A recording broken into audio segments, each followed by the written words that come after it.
पूरी देवी के घर से हल्की रोशनी आ रही थी। ऐसा लग रहा था कि उनके यहाँ लोग जागे हुए हैं। माहेश्वरी देवी की बड़ी बहू रागिनी के कमरे से खुसुर फुसुर की आवाज आ रही थी। तुमने आज भी देर कर दी आने में। जाओ, मैं तुमसे बात नहीं करती। अरे ऐसा मत करो मेरी जान, बात बंद कर दोगी तो तुम्हारा ये आशिक जिएगा कैसे? तुम्हें सिर्फ अपनी फिक्र है दिलीप, मेरी नहीं। कभी मेरी जगह पर खुद कर रख कर देखो तो पता चल जाएगा तुम्हें। अरे हम तुम अलग कहाँ हैं? हम दोनों तो एक ही है ना, दो जिस्म लेकिन एक जान। ये कहकर दिलीप ने रागिनी को अपनी बाहों में भर लिया। बहुत तड़पाते हो तुम दिलीप। तुमसे कम रागिनी। उसके बाद दोनों एक दूसरे में खो गए। कुछ घंटे बाद की बात है। माहेश्वरी देवी की छोटी बहू दीपा भी उस समय जाग रही थी और उसके कमरे में भी दिलीप नाम का वही शख्स चुपचाप खड़ा था जो कुछ देर पहले रागिनी के साथ था। उसे देखते ही दीपा भी गुस्सा हो रही थी। मिल गई फुर्सत तुम्हें? घड़ी देख रहे हो कितने बज रहे हैं? अब तो सुबह होने वाली है। तुम कहो तो सूरज से कह दूं कि आज थोड़ी देर बाद निकले। बस तुम्हें बातें बनाना ही आता है। एक दिन कोई पकड़ लेगा ना हम दोनों को, तो फिर सारी आशिकी धरी की धरी रह जाएगी। अरे ऐसे कैसे पकड़ लेगा? और अगर पकड़ लेगा तो तब की तब देखी जाएगी। दिलीप, तुम मुझसे प्यार तो करते हो ना? अरे तुम्हें कोई शक है क्या? शक नहीं है, लेकिन तुम मुझे यहाँ से लेकर भाग क्यों नहीं जाते? कब तक हम दोनों इस तरह छिप छिप कर मिलते रहेंगे दिलीप? अरे दीपा मेरी जान, मैं पूरी सेटिंग में लगा हूं। थोड़ा समय लगेगा अभी, कुछ दिन और इंतजार करना, फिर तो हर दिन हम दोनों ऐश करेंगे बिना किसी की परवाह किए। माहेश्वरी देवी जिस कमरे में सोई हुई थी, अचानक उनके कमरे के बाहर एक कुत्ता जोर जोर से भौंकने लगा। फिर कुछ देर बाद वो रोने लगा। कुत्ते के रोने की आवाज से माहेश्वरी देवी की नींद खुल गई। ओह, इसे क्या हुआ? ये इस तरह क्यों रोने लगा? माहेश्वरी देवी को प्यास लगी थी। वो बिस्तर पर बैठे बैठे ही अपनी बहू को आवाज देने लगी। रागिनी, दीपा, बहू, बहू। रागिनी तो गहरी नींद में थी, तो उसे अपनी सास की आवाज सुनाई नहीं थी। लेकिन छोटी बहू दीपा दिलीप के साथ आनंद के उस सागर में गोते लगा रही थी जहां वे दोनों सिर्फ एक दूसरे के दिल की धड़कन और तेज चलती हुई सांसों की आवाज ही सुन सकते थे। दिलीप, मुझे तुम्हारे साथ हमेशा ऐसे ही रहना है। प्यार के समंदर में गोते लगाना है और भूल जाना है पूरी दुनिया को। माहेश्वरी देवी ने कई बार दोनों बहुओं को आवाज दी, लेकिन किसी ने उसकी आवाज नहीं सुनी। तो लगता है खुद ही उठकर पानी लाने जाना पड़ेगा। माहेश्वरी देवी को दिखाई नहीं देता था, लेकिन उन्हें अंदाजा तो था ही कि कैसे अपने कमरे से बाहर निकलकर रसोई की तरफ जाना है। वो अंदाजे से ही कमरे से धीरे धीरे कर बाहर निकली। जैसे ही वो छोटी फुसुर की आवाज सुनाई दी। अरे, बहू के कमरे में कोई है क्या? वो किससे बात कर रही है? माहेश्वरी देवी उसके दरवाजे को खटखटाने लगी। बहू, बहू, छोटी बहू।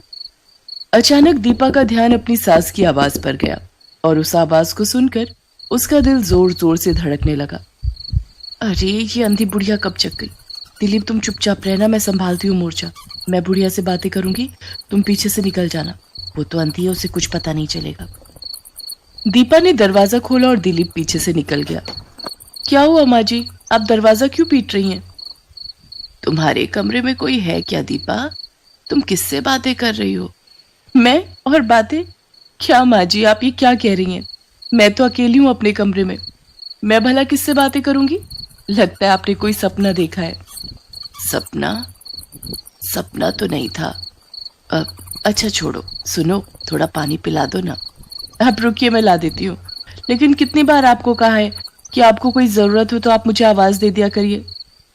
दिया तो था बहू, पर तुमने सुना नहीं, इसलिए मुझे खुद से आना पड़ा।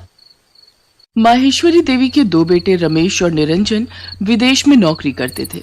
साल में 1 या 2 बार ही उनका आना होता था। माहेश्वरी देवी की दोनों बहुएं पिछले 2 साल से अपने पति और सास को धोखा दे रहे थे। उन दोनों का संबंध दिलीप नाम के आदमी से था, लेकिन अपने पति और सास को धोखा देने वाली रागिनी और दीपा को पता नहीं था कि दिलीप भी इन लोगों को धोखा दे रहा था। क्योंकि दिलीप दोनों बहुओं से ही छिप छिप कर मिलता था और उन दोनों में से किसी को इसके बारे में पता नहीं था। इसे कहते हैं 5 उंगलियां घी में और सर कढ़ाई में। रागिनी और दीपा के मजे भी ले रहा हूं और जब जरूरत होती है उनसे पैसे भी ले लेता हूं। बस अपनी ये जिंदगी ऐसे ही चलती रहे और वो दोनों सपने देखते रहे कि मैं उन्हें लेकर भाग जाऊंगा और शादी करूंगा। माहेश्वरी देवी को उस दिन दीपा ने बहला तो दिया था, लेकिन उनका मन नहीं मान रहा था।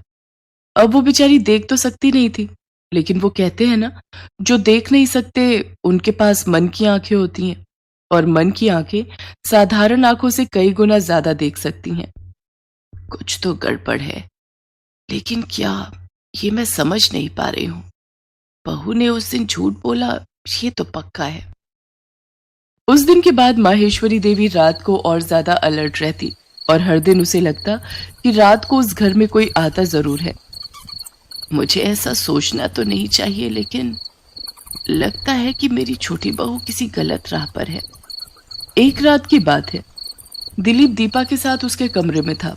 माहेश्वरी देवी की आंखों में नींद नहीं थी। वो चुपके से उठी और दीपा के कमरे की ओर बढ़ चली।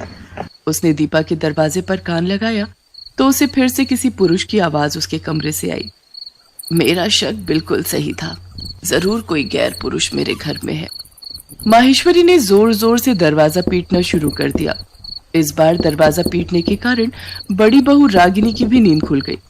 इधर इसकी छोटी बहू सास द्वारा इस तरह दरवाजा पीटे जाने पर आग बबूला हो रही थी। ये अंधी बुढ़िया पागल हो गई है क्या?